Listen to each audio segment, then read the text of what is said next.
يا أيها الذين آمنوا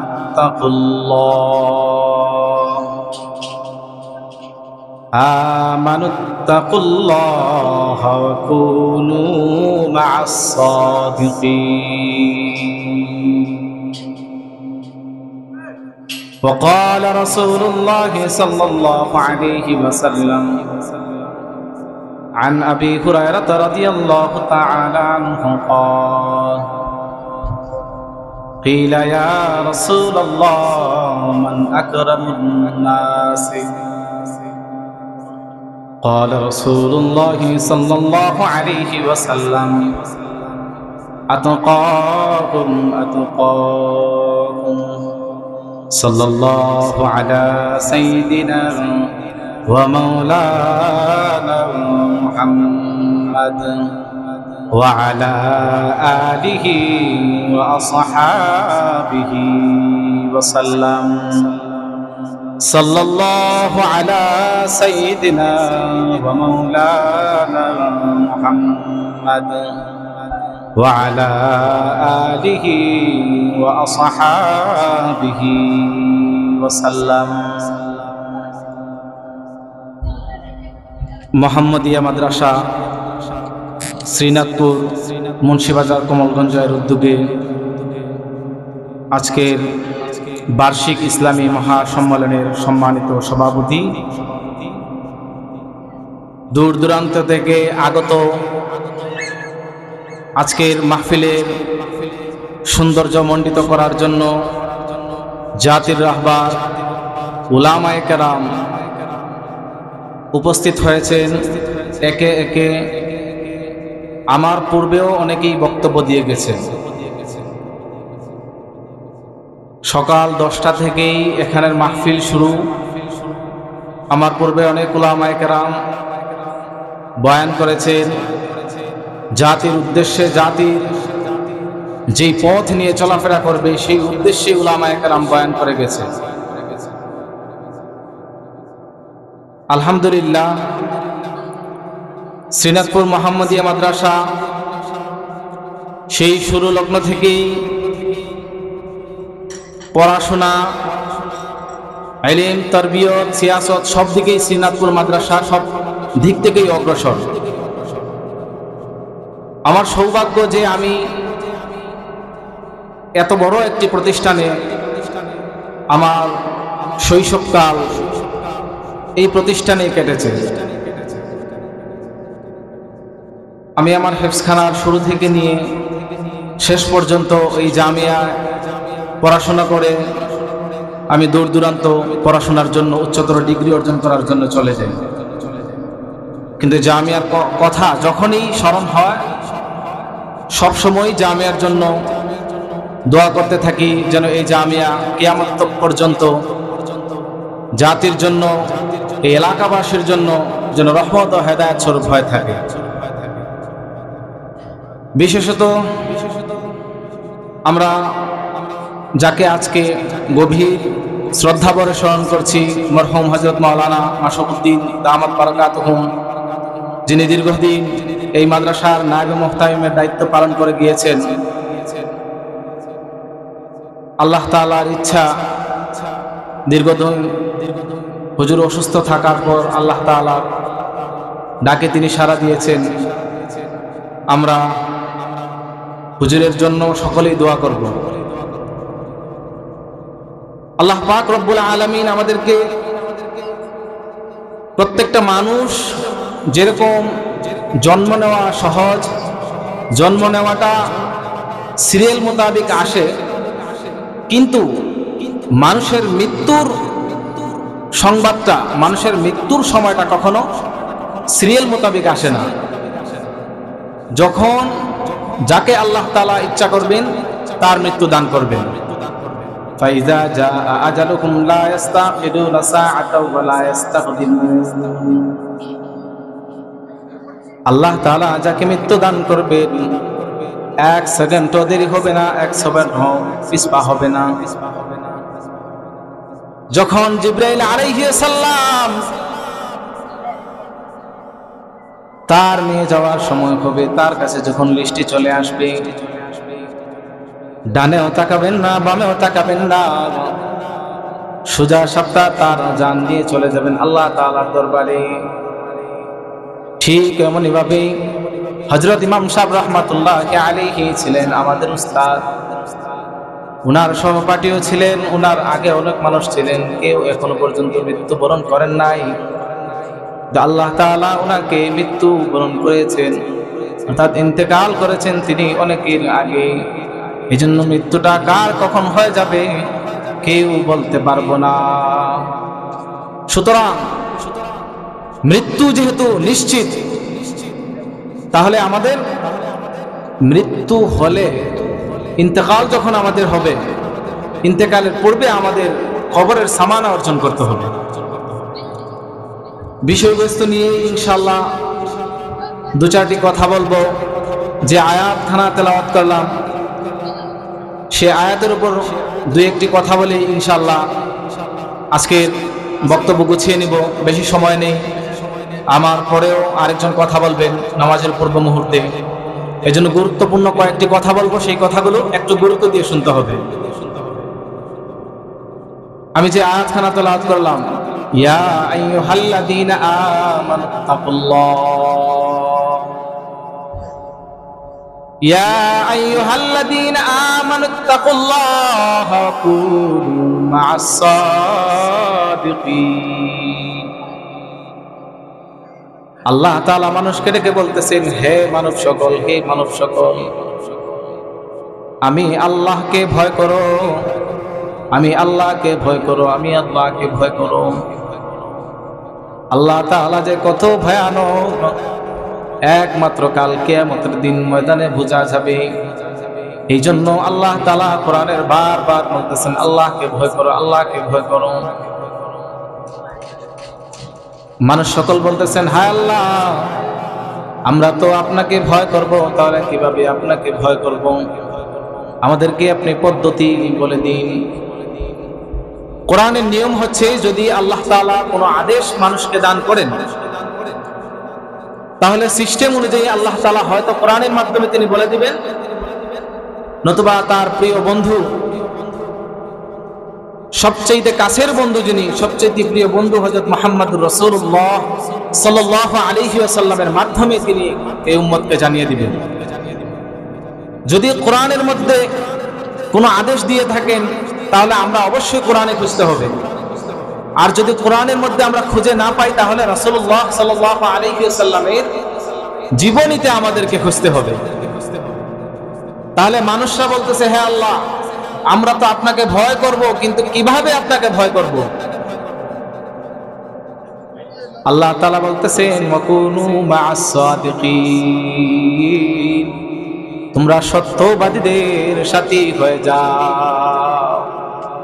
সৎ পথে তোমাদেরকে চলতে হবে। তোমরা যদি তাকওয়া অবলম্বন করতে চাও, তাহলে সৎ পথে সত্যবাদীদের সঙ্গে তোমাকে চলতে হবে। আপনি ভালো মানুষের সঙ্গে চলাফেরা করবেন, অবশ্যই আপনার চলাফেরা সুন্দর হবে। আপনি যখন খারাপ মানুষের সঙ্গে চলাফেরা করবেন, আপনার চলাফেরা অটোমেটিক খারাপ হয়ে যাবে। হযরত উমর ফারুক রাদিয়াল্লাহু তাআলা আনহু জামানার একটা ঘটনা মনে পড়ে গেল। হযরত উমর ফারুক রাদিয়াল্লাহু তাআলা আনহু, তিনি ছিলেন অর্ধ পৃথিবীর খলিফা। তিনি সারা রাত মাঝে মধ্যে ওনার শাসনামলের যে জায়গাটুকু ছিল, ওইখানে তিনি হাঁটাহাঁটি করতেন। ঘটনাক্রমে একবার হযরত উমর ফারুক রাদিয়াল্লাহু তাআলা আনহু, তিনি সফরের জন্য সফর সঙ্গী নিয়ে রওনা হলেন। পথিমধ্যে ওনার পাথেয় যেটা ছিল, খাবার যেটা ছিল, এটা শেষ হয়ে গেছে। আমরা একজন তাকওয়াবান ব্যক্তির কথাই এখানে উল্লেখ করতেছি। উমর ফারুক রাদিয়াল্লাহু তাআলা আনহুর যে খরচটা ছিল, পথের যে সামানা ছিল, চিরা মুড়ি পানি, এগুলো সব শেষ হয়ে গেছে।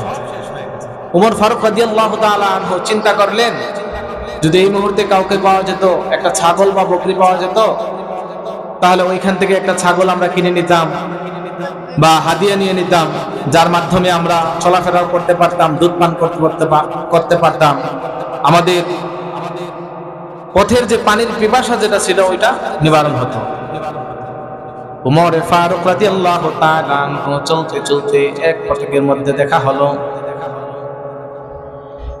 এক রাখালের সঙ্গে দেখা হলো। তিনি রাখালকে ডাক দিয়ে বললেন, ওহে বালক,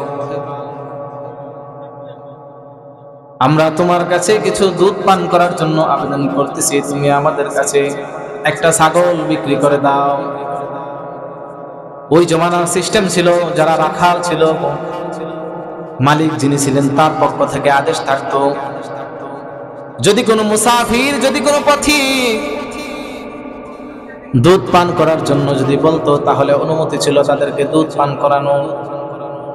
কিন্তু ওই রাখালের মালিক এমন ছিল, তার মধ্যে অনুমতি ছিল না দুধ পান করানো। রাখাল বলতেছিলেন, ইয়া গোলাম, আমার কাছে তো দুধ পান করানোর অনুমতি নাই, আমি কিভাবে আপনাকে পান করাবো? তিনি বলতেছেন, হযরত ওমর ফারুক রাদিয়াল্লাহু তাআলা আনহু বলতেছেন, তোমার মালিক কি দেখতেছে কি না তুমি বলো। ওমর ফারুক রাদিয়াল্লাহু তাআলা আনহুর কথা শুনে ওই রাখাল ছেলে ডাক দেয়া বলতেছেন, হাদা ফাইনাল্লাহ, ইয়া গোলাম হাদা ফাইনাল্লাহ, আমার মালিক দেখতেছে না তো কি হইছে? আমার আল্লাহ তো দেখতেছে। ওই যুগের কতটা তাকওয়াবান ছিলেন, একটা রাখালের মধ্যে কতটা তাকওয়া ছিল। একটা রাখাল সামান্য দুধ বিক্রি করতেছে না যে তার আল্লাহ তাআলা তাকে দেখতেছেন, কিন্তু উমর ফারুক রাদিয়াল্লাহু তাআলা আনহুকে সেই রাখাল চিনতে পারে নাই। উমর ফারুক রাদিয়াল্লাহু তাআলা আনহু এখান থেকে সরে গিয়ে বলতেছেন, আমার রাষ্ট্রের মধ্যে যদি এমন প্রত্যেকটা মানুষ হয়ে যায়, এমন মানুষগুলা যদি আমার রাষ্ট্রের মধ্যে হয়ে যায়, তাহলে আমার রাষ্ট্রের মধ্যে কোনো চোর বাটপার থাকবে না, লম্পট থাকবে না, চাঁদাবাজ থাকবে না, জিনাকুর থাকবে না, ব্যভিচার থাকবে না। আমার রাষ্ট্র খুব সুন্দরভাবে পরিচালনা হবে। উমর ফারুক রাদিয়াল্লাহু তাআলা আনহু এরকম মানুষের কথা আল্লাহ তাআলার কাছে তিনি বলতেছেন, যেন এরকম মানুষ আমার রাষ্ট্রের মধ্যে যদি থাকে, তাহলে আমার রাষ্ট্র সবচেয়ে সুন্দরভাবে চলাফেরা করবে। আজকে তো আমাদের রাষ্ট্র এমন হয়ে গেছে যে প্রত্যেকটা সেক্টরে চোর, বাটপার, লম্পট, চাঁদাবাজ সবকিছু ঢুকে গেছে। ভালো মানুষ খুঁজে পাওয়া খুবই দুষ্কর। আপনি প্রত্যেকটা সেক্টরে যাবেন, এখানে চাঁদাবাজি। আপনি ছোট থেকে ছোট একটা কাজ করতে যাবেন, সেখানেও চাঁদা দিতে হবে। কেন? মানুষের ভিতরে তাকওয়া নাই, মানুষের ভিতরে তাকওয়া নাই, তাকওয়া সরে গেছে। আল্লাহ পাক রব্বুল আলামিন বলতেছেন, ইয়া আইয়ুহাল্লাযীনা আমানুত্তাকুল্লাহা ওয়া কুনু মা'আস সাদিকিন, তোমরা তাকওয়া অবলম্বন করো, আল্লাহকে ভয় করো। আর ভয় করার পদ্ধতি কি? তুমি ভালো মানুষের সাথে চলাফেরা করো। ভালো মানুষের সাথে আপনার চলাফেরা করতে হবে, ভালো জায়গার সাথে আপনার সম্পর্ক করতে হবে। আপনি যদি চলাফেরা করেন গাঁজাখোরের সাথে, ইয়াবাখোরের সাথে, মদখোরের সাথে, তাহলে আপনিও দুদিন পর আকপিছে আপনিও মদখোর হয়ে যাবেন। আপনি যদি চলাফেরা করেন একজন ভালো ইমাম সাহেবের সাথে, তাহলে আপনিও নামাজ শিখে যাবেন, আপনিও হাদিস কোরআন শিখে যাবেন। আপনি যদি এই মাদ্রাসার সাথে সম্পর্ক রাখেন, আপনার মনটাও মাদ্রাসার সাথে সম্পর্ক হয়ে হবে। আপনি যদি একজন আল্লাহ ওয়ালার সাথে সম্পর্ক রাখেন, আপনার সম্পর্কটাও একজন আল্লাহ ওয়ালার সাথে হবে, আপনার মৃত্যুটাও আল্লাহ তাআলার সান্নিধ্যের মাধ্যমেই হবে। হযরত ইমাম আবু ইউসুফ রাহমাতুল্লাহি আলাইহিকে জিজ্ঞাসা করা হলো যে, হযরত, আমরা যখন বড় বড় বুজুর্গকে হারিয়ে ফেলবো, আল্লাহ ওয়ালাদেরকে যখন আমরা হারিয়ে ফেলবো, যখন তার সাথে আমরা চলাফেরা করার জন্য জায়গা পাবো না, বড় বড় আল্লাহ ওয়ালাকে খুঁজে পাবো না, সৎ সালেহ মানুষকে আমরা খুঁজে পাবো না, তখন আমরা কি করব? হযরত ইমাম আবু ইউসুফ রাহমাতুল্লাহি আলাইহি বলতেছেন, যখন এরকম আল্লাহ ওয়ালা খুঁজে পাওয়া যাবে না, যখন এইরকম ভালো মানুষ খুঁজে পাওয়া যাবে না, যখন এইরকম নেকবত সালেহ আমলদার মানুষ খুঁজে পাওয়া যাবে না, তখন আল্লাহ তাআলা যদি ইমাম আবু ইউসুফ রাহমাতুল্লাহি আলাইহি বলেন, তোমরা বড় বড় বুজুর্গদের কাহিনী শুনবা, বড় বড় বুজুর্গদের কাহিনী তোমরা বারবার তেলাওয়াত করবা, বড় বড় বুজুর্গদের কাহিনী তোমরা, তাদের আত্মজীবনী, তাদের ভালো ভালো কাজগুলা তোমরা মাহফিলের মাধ্যমে স্মরণ করবা। তোমরা মসজিদ মাদ্রাসায় গিয়ে ওই কাহিনীগুলা যখন তোমরা পড়বা তখন তোমাদের ঈমান তাজা হবে, তখন তোমরা তাদের পথে চলাফেরা করা সহজ হয়ে যাবে। হযরত ইমাম আবু ইউসুফ রাহমাতুল্লাহি আলাইহি এই কথা শুনে আমরা যেরকম আজকে এখানে বক্তব্য দিচ্ছি, ঠিক হযরত ইমাম আবু হানিফা রাহমাতুল্লাহি আলাইহি যিনি ছিলেন সর্বযুগের শ্রেষ্ঠ ইমাম, হযরত ইমাম আযম যাকে বলা হয়, সবচেয়ে বড় ইমাম যিনি ছিলেন হযরত ইমাম আবু হানিফা রাহমাতুল্লাহি আলাইহি, তিনি একবার এক মজলিসে বসে তিনি কথাবার্তা বলতেছিলেন। হঠাৎ করে সামনে একজন চোর আসলে সেই এলাকার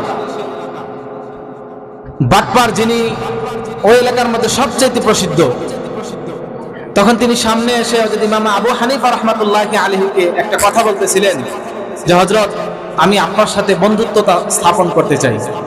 ওই যে ভালো মানুষের সাথে বন্ধুত্ব স্থাপন করার জন্য কোরআনে বলা হয়েছে, ওই মতকুর বাটপার লম্পট হযরত ইমাম আবু হানিফা রাহমাতুল্লাহি আলাইহির কাছে যখন আসলেন বন্ধুত্ব স্থাপন করার জন্য, বন্ধু করার জন্য, তখন ইমাম আবু হানিফা রাহমাতুল্লাহি আলাইহি রাজি হয়ে গেলেন। কিন্তু ইমাম আবু হানিফা তো জানতেন না সে যে চোর বা বাটপার। মজলিসের মধ্যে সব লোক তাকে দেখতেছেন, সে তো খারাপ লোক, তার সাথে যদি ইমাম আবু হানিফা বন্ধুত্ব তৈরি করে তাহলে ইমাম আবু হানিফার বদনাম হয়ে যাবে।